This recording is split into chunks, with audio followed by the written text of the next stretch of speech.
Good morning. Today, as we go into God's Word, I want you to ponder the question that He pressed upon me as I was studying this week, and that is, what is love without compassion?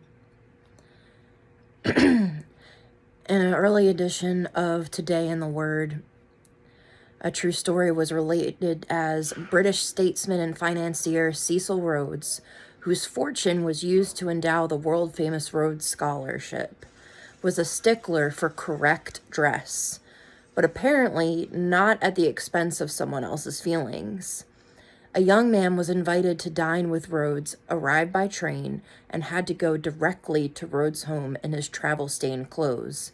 Once there, he was appalled to find that the other guests were already assembled, wearing full evening dress. After what seemed a long time, Rhodes appeared, in a shabby old blue suit. Later, the young man learned that his host had been dressed in evening clothes, but put on an old suit when he heard of his young guest's dilemma. He cared more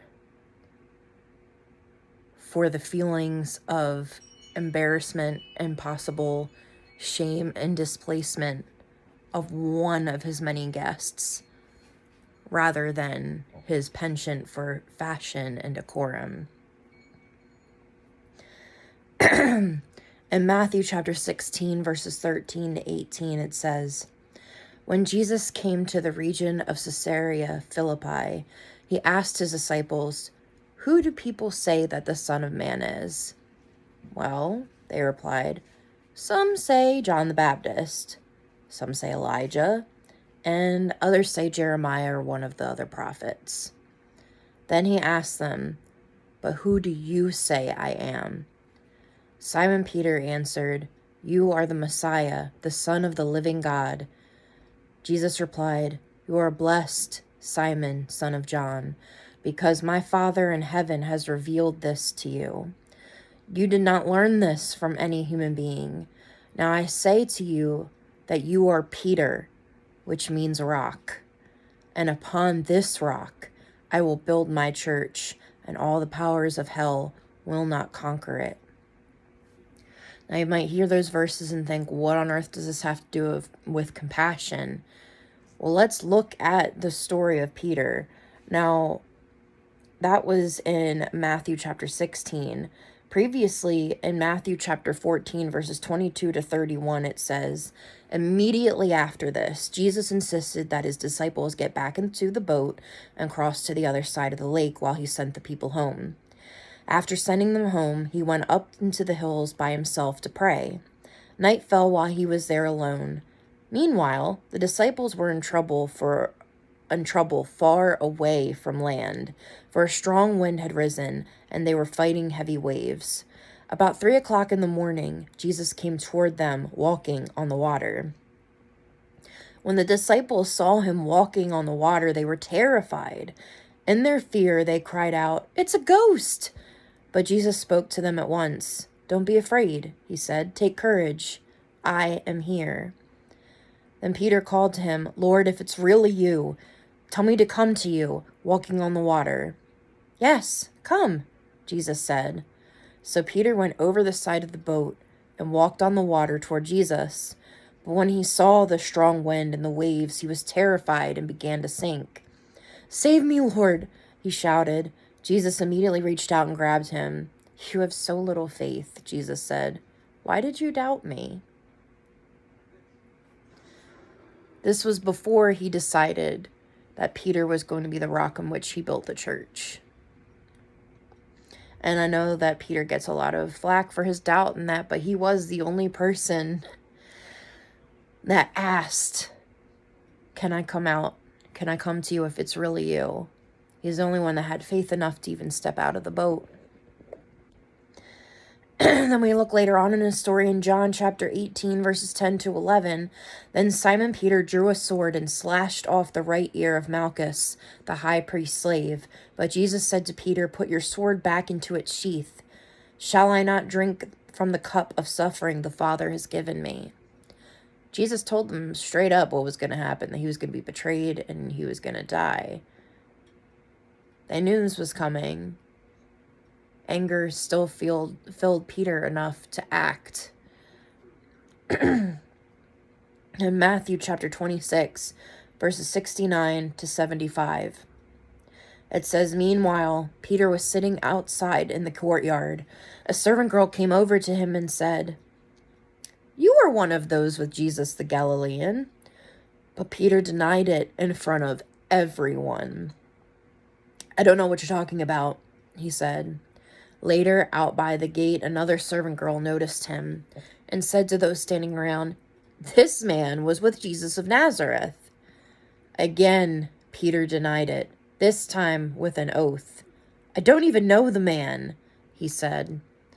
A little later, some of the other bystanders came over to Peter and said, 'You must be one of them. We can tell by your Galilean accent.' Peter swore, 'A curse on me if I'm lying. I don't know the man.' And immediately the rooster crowed. Suddenly Jesus' words flashed through Peter's mind. 'Before the rooster crows, you will deny 3 times that you even know me.' And he went away, weeping bitterly." Just in these examples, Peter kind of gets known throughout the Christian community pre his work building the church, for examples of fear and doubt. Like when he was sinking, he doubted the Lord because he looked around at his surroundings. He took his eyes off Jesus. He took his eyes off the goal and let all these other outside forces that did look powerful, but they were not more powerful than God. And his doubt caused him to sink. He was afraid of what people might do to him if they knew that he even knew who Jesus was. So he denied him. He's known for being quick to anger, for cutting off a man's ear. And yet, Jesus knew all this. He was 100% God as well as 100% man. And Peter, but despite all this, and I'm sure there are even more examples that aren't even written down in the Bible, of times where he was full of fear and doubt and anger. But he was still chosen to be the rock of the church. What depths of compassion the Lord has. And yet we cannot even have 1/1000th of that kind of compassion for ourselves or other people. In John chapter 21, verses 15 to 17, it says, "After breakfast, Jesus asked Simon Peter, 'Simon, son of John, do you love me more than these?' 'Yes, Lord,' Peter replied. 'You know I love you.' 'Then feed my lambs,' Jesus told him." Jesus repeated the question, "Simon, son of John, do you love me?" "Yes, Lord," Peter said. "You know I love you." Jesus said,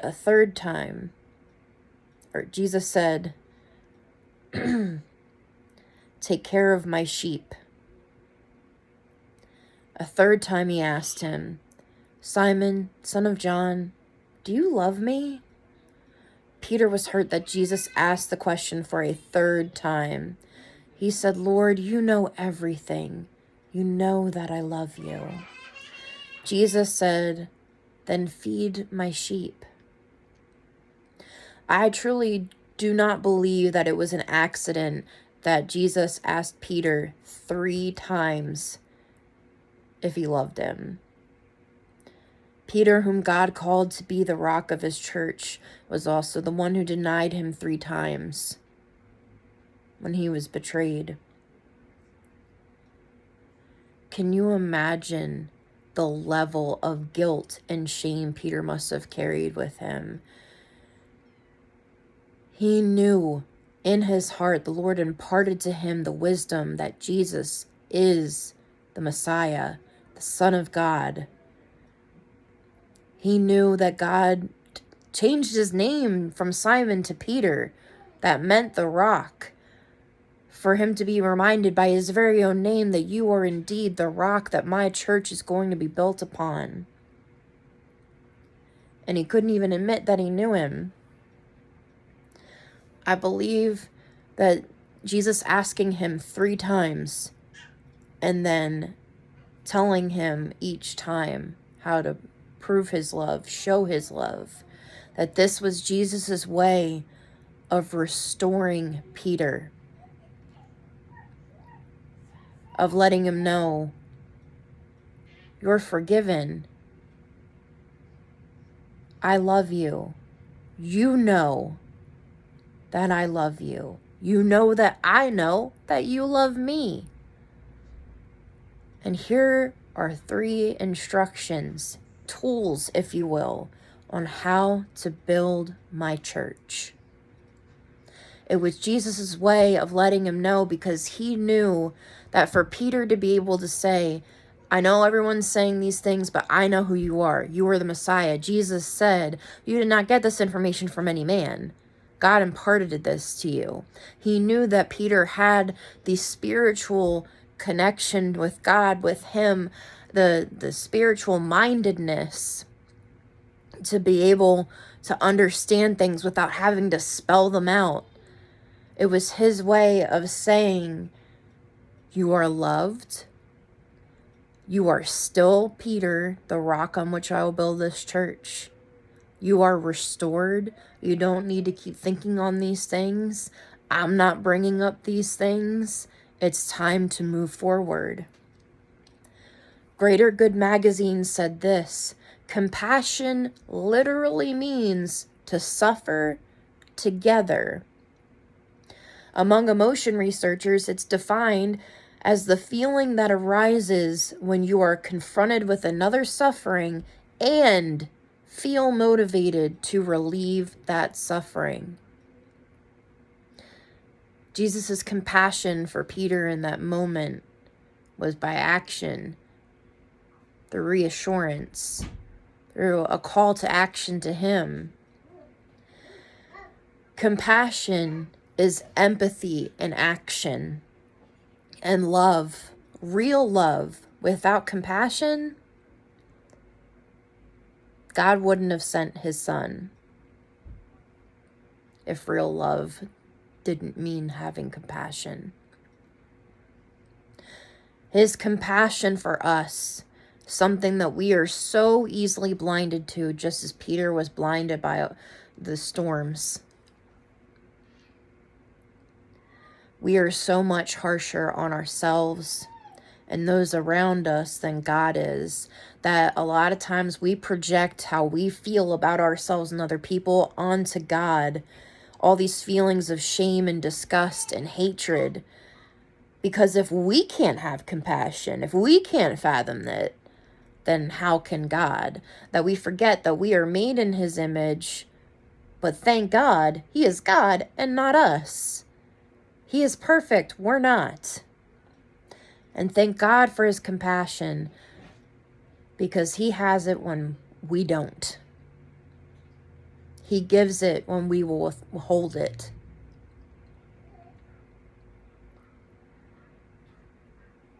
All those times that we think, well, God can't possibly want to forgive me unless I do a bunch of things.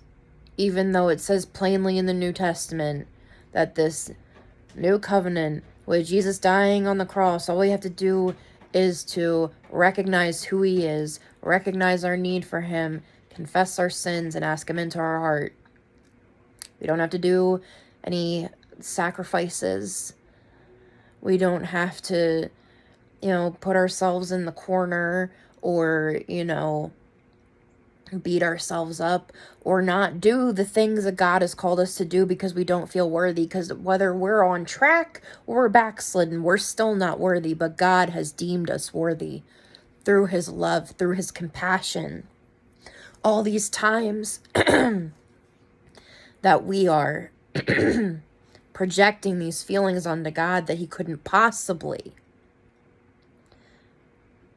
In truth, that whole time, God is just standing there, arms wide open, waiting to embrace you. and restore you as he did to Peter on that shore, won't you let him show you compassion? Won't you let him teach you how to have compassion for others that you would never be able to have on your own? Will you allow him to restore you and make you newer, better, and stronger than you ever were before? Will you allow him to use you to restore others that no one would even take a second look at? How many people do we turn away because they offend our sensibilities, or God would never, because we don't like them, we don't like what they do? For all we know, the people we turn our nose up at and think that God could never because we could never, the ones we don't show compassion to, that they could be the ones when restored that are the next, great evangelist, the next person that, has such a great purpose for God that they just can't hear him, or can't see how they would be the one to fulfill it because they're so low that no one could show them compassion because they don't deserve it.